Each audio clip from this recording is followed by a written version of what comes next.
გამეტებით მირწყავდნენ სახის თავის და გულმკერდის არეში.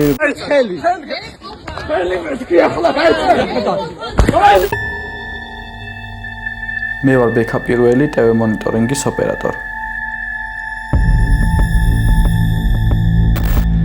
გზავრებით გადავსებული მიკროავტობუსები გაგრილების სისტემის გარეშე მოძრაობენ. გორიდან თბილისის მიმართულებით გადაადგილება დღითიდღე გაუსაძლესი ხდება.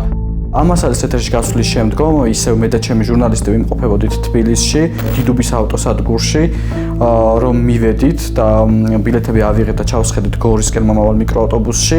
მიკროავტობუსის მძღოლმა გვიცნო, რადგან მე ოპერატორი ვარ და სწორედ მე ვიღებდი იმ მასალას, რაც წინა დღით გავიდა ეთერში და გვიწყო სიტყვიერ შევარწყობის მოყენება და ასე ვთქვათ, საქმის გარჩევა თუ რატომ გადავიღეთ ჩვენ ეს მასალა და რატომ გავაშქვეთ აი ამ პრობლემის შესახებ.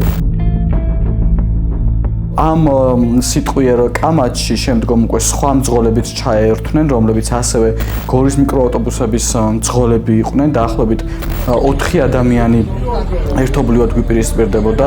მარტო ეს საქმე გაჩენილი. მეტი აღარაფერი აღარ არის. მეტი ხანდა იღებ და ხალხს და კაცი ხარ, და საქმე დამანახა. ჟურნალისტი ვარ.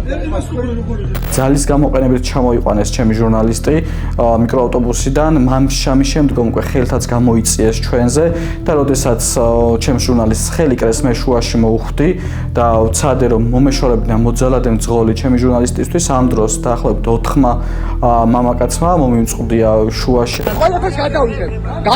კი, გადავიღებ. ხელი თქო. ხელი. ბექა პირველმა ამ შემთხვევაში მიიღო იმდენად ძიმე დაზიანებები, რომ თავისა და სხეულის სხვადასხვა არეში რომ საჭირო გახდა მისი საავადმყოფოში გადაყვანაც კი. ჩემს წარმოებაში არსებული საქმეებიდან ამ ეტაპზე ეს არის ერთადერთი საქმე, სადაც გამოძიებამ და მათ შორის პროკურატურამ ფაქტიურად მიიყვანეს ბოლომდე საქმე, წარუდგინეს ბრალი მოძალადეებს და ველოდებით, რომ სასამართლოს გადაწყვეტილება იქნება გამომტყუნებელი განაჩენი, რამდენადაც საქმეში ყველა მტკიცებულება არსებობს ამის დასადასტურებლად.